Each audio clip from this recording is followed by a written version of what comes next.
Okay, let's catch up. We finally started work on what is supposed to become an open plan kitchen.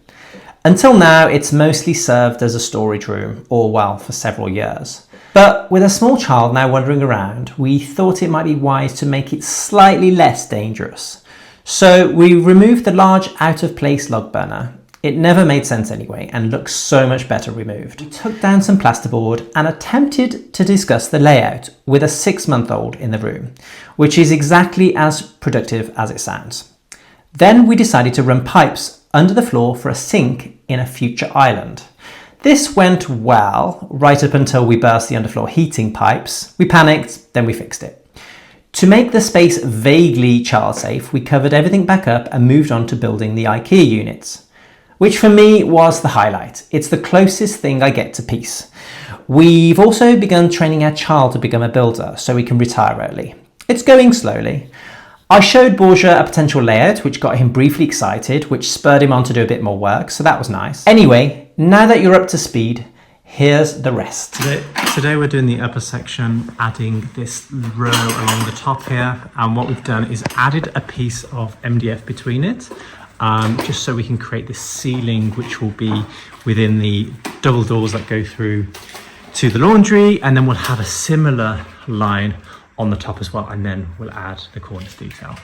So I think that's all we're planning to get done really, is to get all the frames in and then get the surrounds done, and then we'll do the doors another day.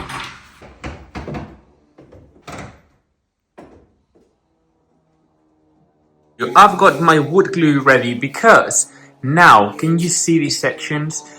We are going to add this small detail, let me show you, which is going to make it prettier. We will do the same over the top. There we still need to do have a flat piece, which will also help to put all the coving along the top.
You'll also see here that this is where we've built out all the insulation on the wall, and we haven't done this section or all the way around this room because we can't do it until we replace the sashes, because the sashes have to be installed from the inside rather than the out.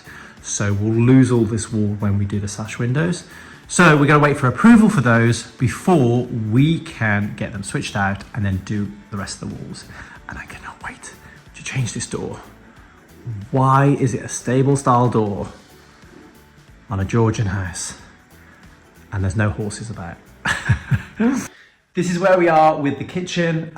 We're doing all the surrounds first, getting it all built in, getting it all finished and painted, and then we will source all the inserts and the doors and the appliances. And our plan is to finish off this bank first, and then we're going to tackle the hard part, is the island, because we need to try and get a waste in the floor when we've got a load of underfloor heating pipes in there. So that's going to be fun.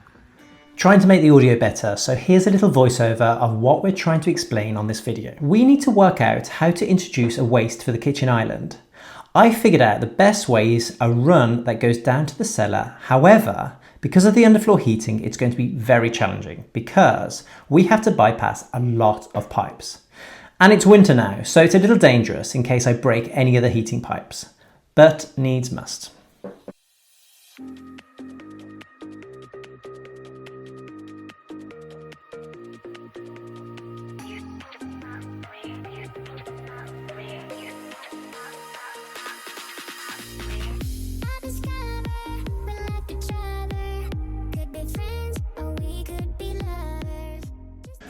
Okay, little update.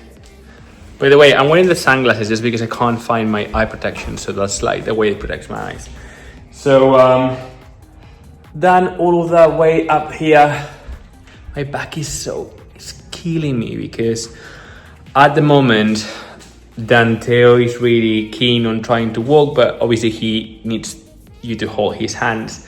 So you're like bending over like that, it's just really, really hurting. And I've been like, well, it's 1:30 now, started at 8, so 5.5 hours to do this. And I haven't even finished. We're in a really time crunch now because obviously we're gonna have to go and pick up the little one. So I think I maximum have like another 3 hours, max. I don't know if this needs to be done, so gonna get back into it. Whilst we tackle this boring job, I want to show you something incredible that I found and the story behind it. So I got this from an auction house and I've been looking one for absolutely ages, but I didn't want to spend a lot of money. So my budget was like £30 to £40 max, and I got this for about £35. But it comes with an amazing story. Okay. Are you ready to see it? It's really cool. Right.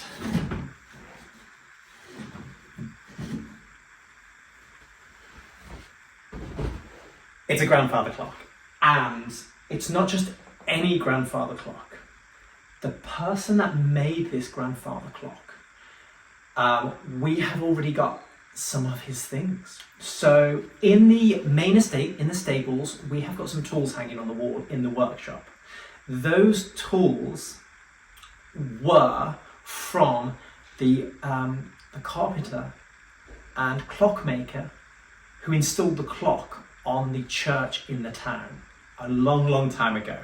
And his family gave us those tools to hang in our stables.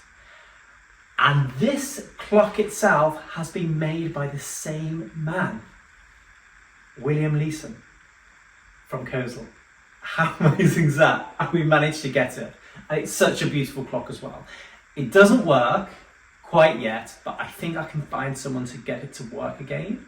It's got a lovely chime to it. And I'm so happy I waited because I've been looking forever for just a beautiful grandfather clock. And when this one came about, I just thought, I have to have it. I've got this connection already with the town and with his old tools, which well, probably not, but those tools could have helped make this, we don't know. Probably not because the saws are like that big. But yeah, it's so very special. And it's now pride of place in our sitting room in the house. I'm very excited. We've got the doors, and with the doors, I'm starting to organise where all the stuff's going to go, and then I know if I need any extra bits and stuff like that to go in the inside. These doors will obviously be painted, but we're going to hang them all, get them all level and perfect, and then we'll take them off and paint them all up. But yes, it's chaos. We've just had breakfast, but I'm very excited to get going with this. And look at the pantry. Oh my God, I'm so excited. So excited. We've finally got a big space for all our food instead of these little cupboards that we've had for about 6 years now. What is happening here? Let's confess the fact that we were not in the best position at the moment to buy these doors. And I actually begged Dean to please wait a few months until we recouped a little bit financially. But he was like, no, I just think it's better if we get... Well, we'd already started this section, so I thought we could at least finish this section. We're not getting the appliances, we'll just get the doors on. And then at least whilst we're looking after Danteo, if we have, once he has a nap, we probably could get paint one door, you know? So yeah, it's getting there. So we had to remove that top one because we had a bit of a problem with the waste. But... yeah, how annoying. So it looked like it was leaking. And I took all the cupboard out and I can't find the leak, so I have no idea. I have no idea what the issue is. So until we kind of like 100% sure, we are not able to put that back. And then we will have 2 doors in here, but they will be sort of like, we'll be able to fold back to be able to have that opening when we are coming in and out of the whole thing. So yeah, it doesn't look good. It's looking very, like a lot of cupboards.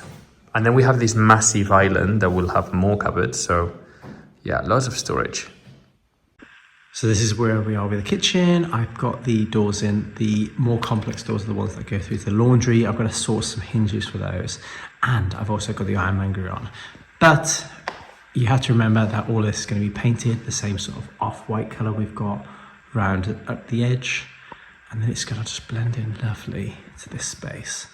Once we finally have the cornice put in at the top as well and this island put in, but the island we can't install until we've got the flooring in. So yeah, it's getting there though, slowly. I am slowly installing the doors for the laundry. These are going to be double doors. These are just the Ikea doors that you get, and I've designed them in a way that they'll work. So we're not using the hinges from Ikea. We're using a piano hinge. I'm hoping it works. So the door will fit onto there, and then it will push open inwards. Borja wanted it to open inwards. If it opened outwards, it would be much easier, but yeah. So I've got to make sure that it is perfectly level, because unlike these doors, there's no adjustment in the piano hinges. They have to be bang on straight away. So yeah, I'm going to attempt to get it all installed. So I'm currently going to attach dowels to the bottom, because this is where I'm going to add the bottom piece with the skirting on, so it's all attached when the door opens. So I'm hoping this all works out strong. I've staggered them so they go in a little bit deeper on the other and not on the others. Does that make sense? And then these have been glued in and they're cleaned around the gap. And then what I've done is then I line it up, do a marking, and get the center point, and then should slide straight on, all being glued. And then I also glue this face as well, so it's all really tight. Glue is stronger than the wood itself, so I'm hoping that it will give it that rigidity it needs. And then what I'll do is I'll leave this to set, and once it's set, I'll start hanging the door, and then I can apply the skirting board on top. But I need to make sure the skirting board is in line with this skirting board here. But this skirting board is temporary at the moment because we haven't put the floor down yet, so it will have to be cut down again. That's why we haven't addressed this little hole in the corner as well. This is how it's going in. I've just got to hammer it all in, and then on top of that I'll apply the skirting board, but on the other side it'll be nice and flush when it's all painted. First door is in, and okay, so when you push it open,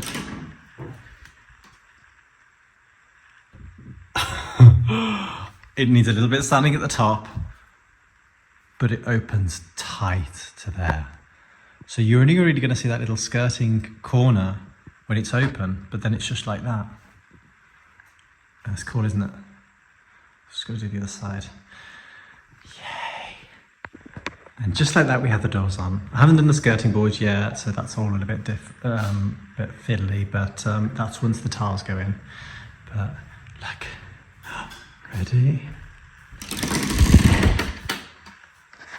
And then these push all the way back. So if we step back, et voila. And just like magic, 2 months later, we have all the doors painted, and we are setting up a little dinner with our friends amongst the chaos, even if we have a pipe sticking out the floor still. We're getting there slowly, one appliance at a time. I've got the oven in now. We ended up going with an AEG oven because it also steams as well. How cool's that? I can't wait to test that out. That'll be cool. And then we're just waiting for the next one to come, which is going to be a combi oven microwave and then a warming drawer underneath. So that'll have everything we need. And then we've got inside here, oven, freezer, and fridge.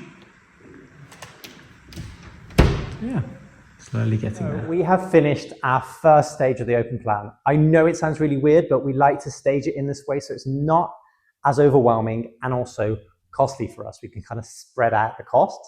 So we've done a whole bank of units for our kitchen, which pretty much contains everything we need for our kitchen. We just need our island now as our countertop.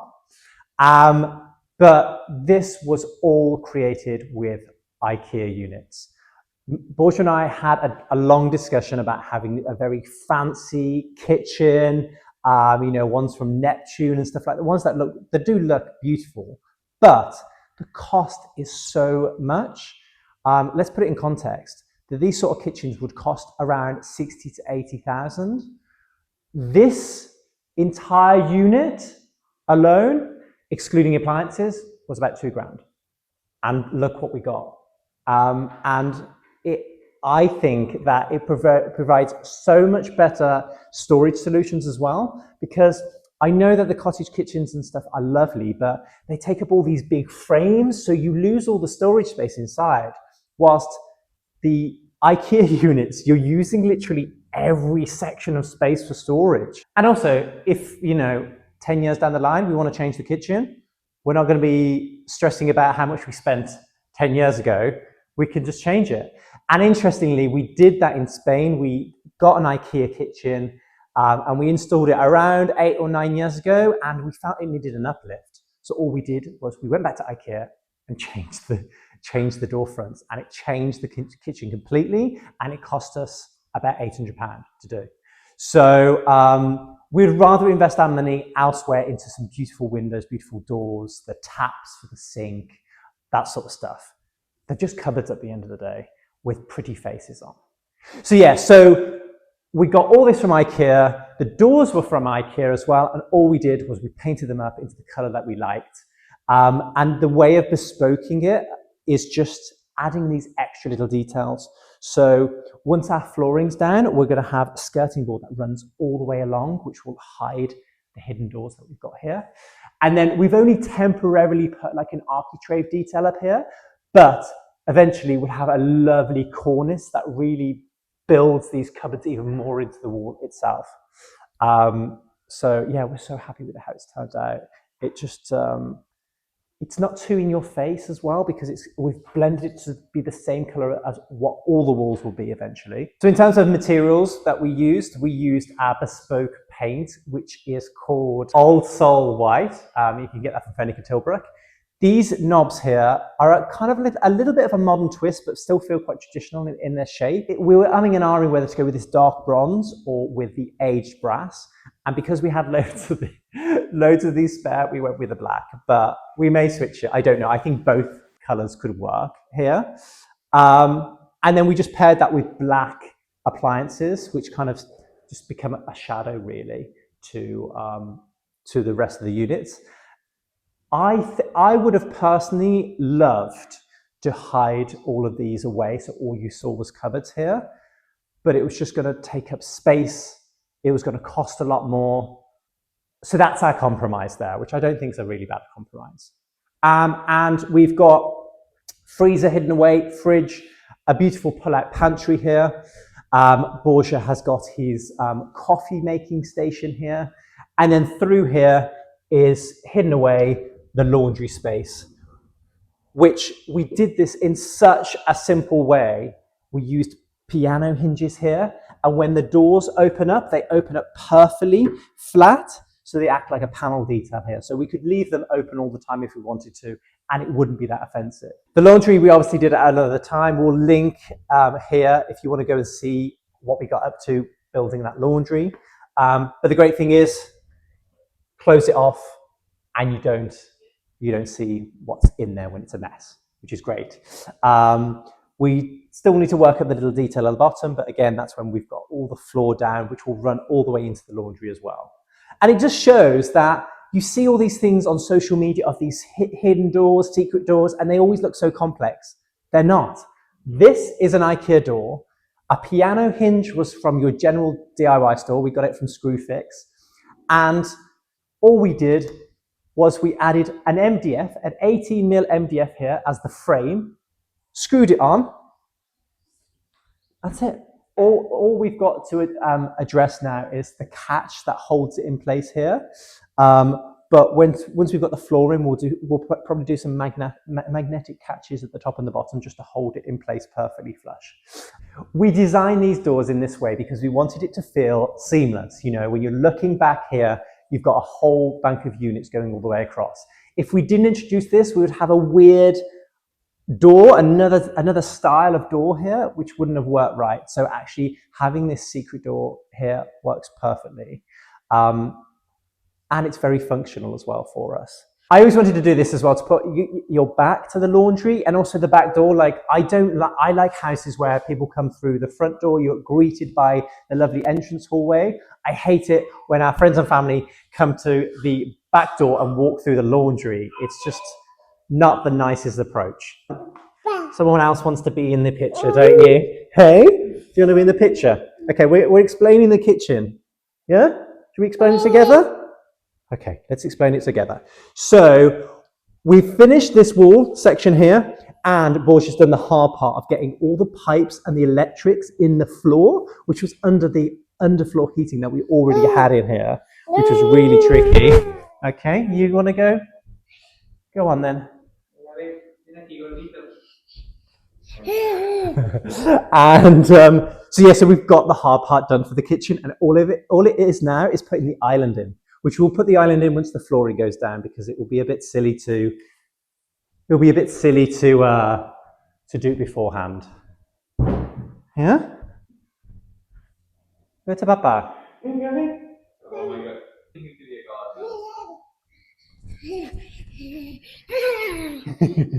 That was not that funny. But he literally.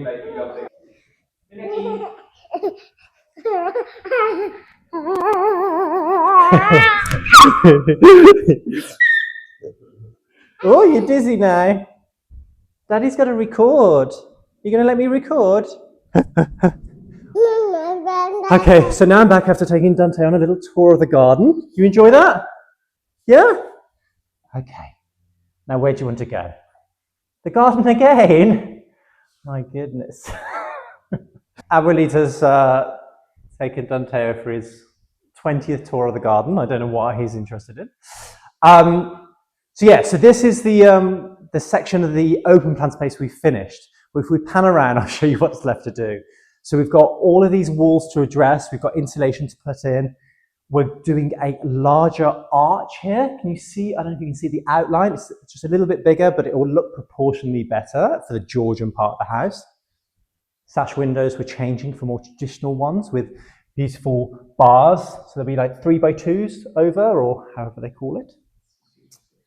And then we've got a new opening going in here, fireplace, and a new opening, so it's a beautifully symmetrical on this side as well. Luckily, this wall is a little bit simpler because it's just plastered. We don't have to do anything else with it. But we may introduce paneling. I don't know. I'm still pending on that. And then we've got the floor to put down. On the walls, we're going to have to put a new layer of insulation. The previous layer was dabbed to the wall, which didn't have the brickwork to breathe. So we're spacing off and creating a stud work which will be insulated so the brickwork will stand alone and breathe by itself. We can also improve the insulation of the house as well because it gets very cold in here in the winter. But before we build this stud work, we've got to repair these walls. So there's bits of brickwork missing, cracks, we need to strengthen the wall. We've also got to take these elements of brickwork out so the traditional sashes can go in because these are modern sashes. So there's a lot of repair work required to the brickwork prior to installing the whole new wall within.